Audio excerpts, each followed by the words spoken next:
Alright, you guys. So, welcome everybody to Messages from Venus. My name is Madeline. Thank you so much for watching and staying tuned in the support. And today, I am going to talk to you guys about the Tarot of Nefertari, not Nefertiri. This is a Los Carabios deck. And as usual, it brings a little booklet, which I'm a little disappointed about. This is the back of the cards. And it's just this extra card.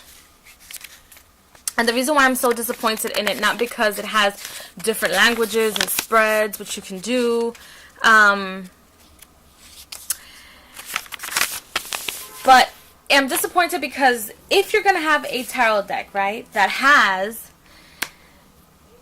information about ancient past, such as Egypt, such as ancient Kemet, and you're going to be having a tarot deck that has, the name of the tarot deck is in regards to a princess. I think she was a princess, not a queen.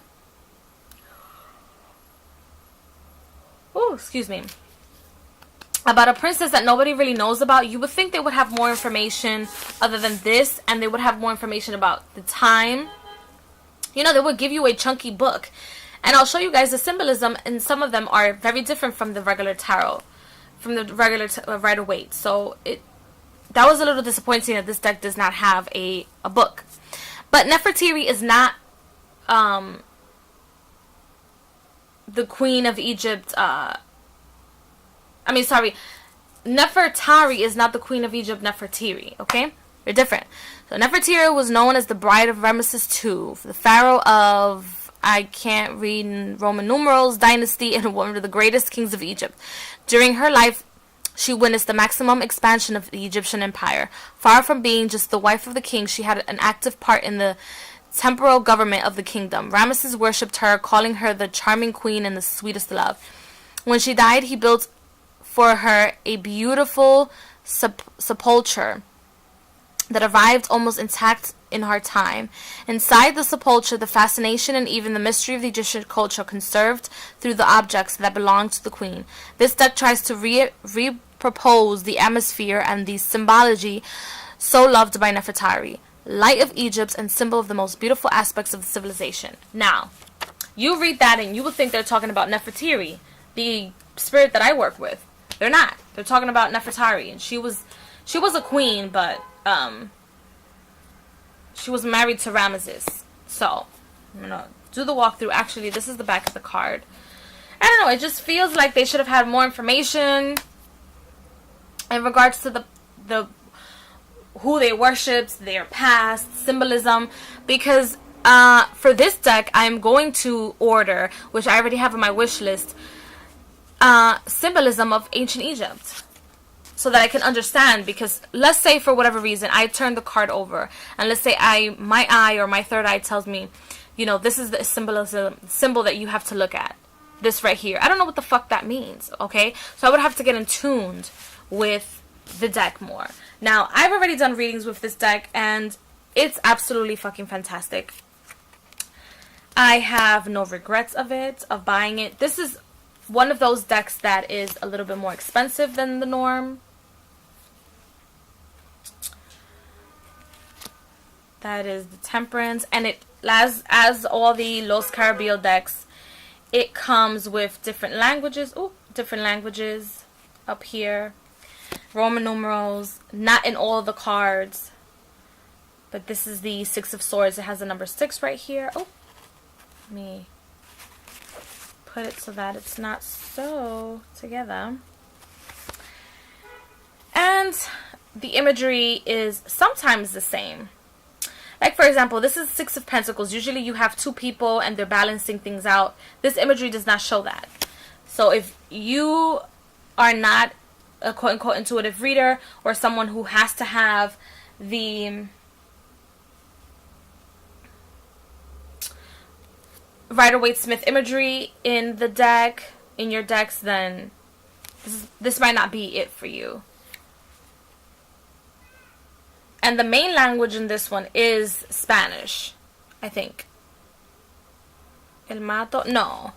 I don't know what the main language is, but because the language at the bottom, I don't know what the main language is, but the language at the bottom is not English. So the main language is down here and the rest of the languages are up here, listed up here. But you can sometimes tell. And they're gilded in gold. Look at that. And like I said, this deck is one of the most expensive decks that I've purchased. It's about 40 something odd dollars with tax included. I bought this deck at Namaste. They still have a couple of copies if you're from New York and you want to get yourself in tune with this deck. This deck has not been edged, but it will. In black, of course. It's going to be absolutely fucking beautiful. And I'm not going to trim the deck only because I feel like this deck would be somewhat of a collectible. And the numbers are on top, not in the card. They're not like my tarot of the mermaids, or the mermaid tarot by Los Carabios that I just finished doing a video on. It's not like that.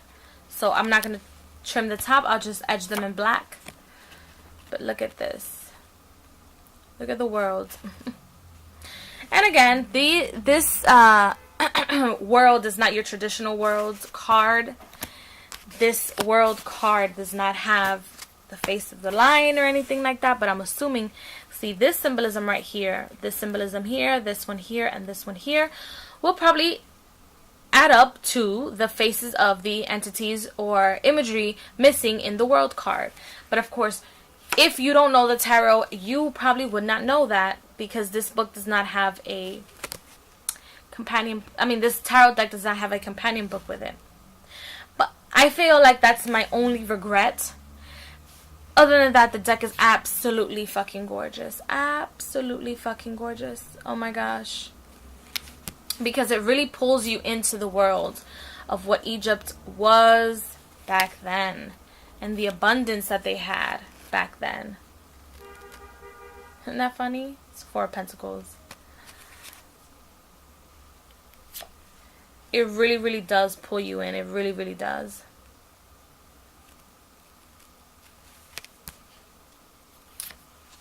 Gorgeous. And then the pictures of the deck, it has it's as if the artist just took the imagery of wherever this image was, somewhere in somebody's temple, and just plopped it right on the card. Because if you can see this card, this picture of this person, and their hair and their skin is kind of washed off. I thought I had fucked up the cards when I first got it, but the cards come like that, just so you guys know. The gold gilding is absolutely fantastic. Absolutely fantastic. That looks blue, but oh, he is blue. He's a blue person. I have my glasses on. Look at it. And then I will show you guys. Look at the tower.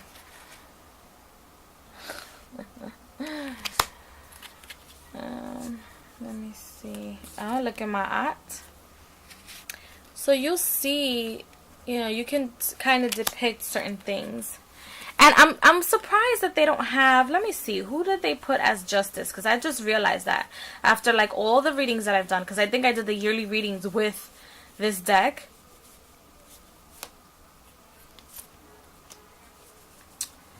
And I did not realize that they have Ma'at. That's fucking absurd. I think this is Isis. That's sickening. And I say it's sickening because they have like, that tells you they didn't really study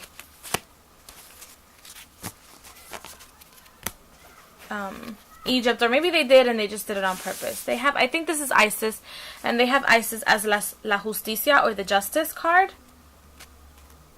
Or maybe this is Nefertari, I'm not quite sure. But you can see the scales at the back. But hello, if anybody knows anything about Ma'at, she is Justice. She is the scales. They should have put Ma'at instead of whoever that is on the Justice card.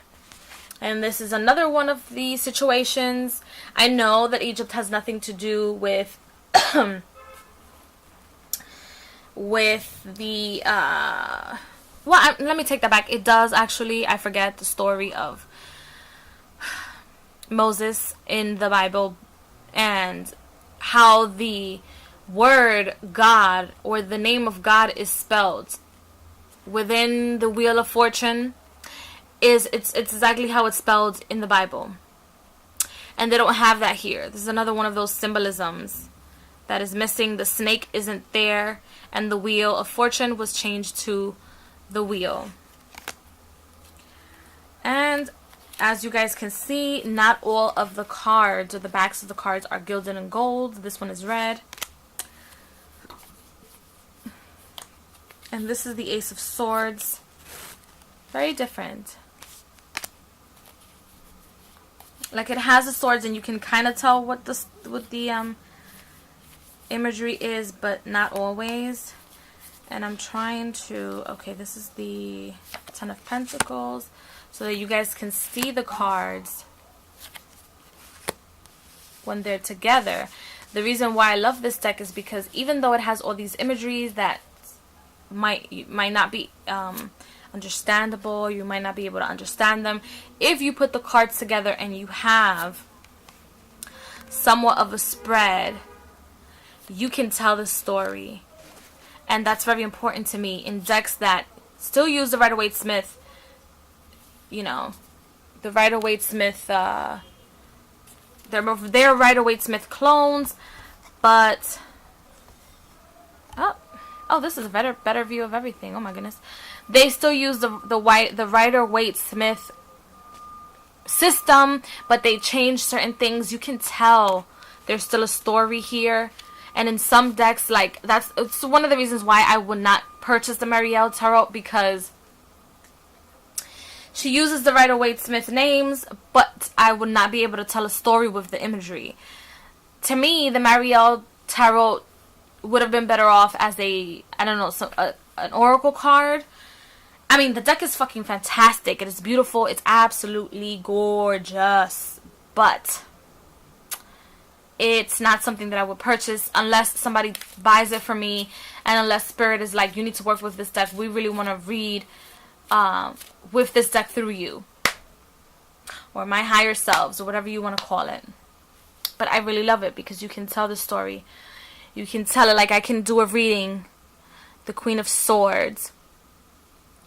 Somebody with the air, with the element of air, is only thinking about how to balance her money, and is addicted to shopping and money, is what I'm getting from these 4 cards.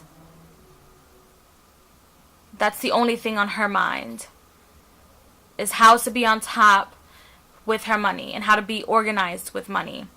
She's not stingy, but all she thinks about is shopping. But you have to be careful, because right next to the Ten of Pentacles, there's the Ten of Swords, which means some type of betrayal, or betrayal of yourself is what I see, not of someone else to you, but betrayal of yourself, because somewhere along the line, your budget is not going to be complete, and you might not have enough resources due to the fact that you've been spending so much money. You might not have enough resources to actually spend on something that you actually need. See, it's kind of like that. It's that story that I can tell a story with it. You can see the worry in their faces. I just love this deck, and I would recommend it to anybody, beginner or not. I will be doing a video of my edged and trimmed decks, and how I edge and trim my decks. So I will be doing a video about that, or maybe I'll do like a little chit chat and you guys can watch me edge and trim certain decks that I still have to edge and trim. So that is my review of the Nefertari Tarot, and I hope you guys enjoyed the review, and I will see you guys at the next video. Bye!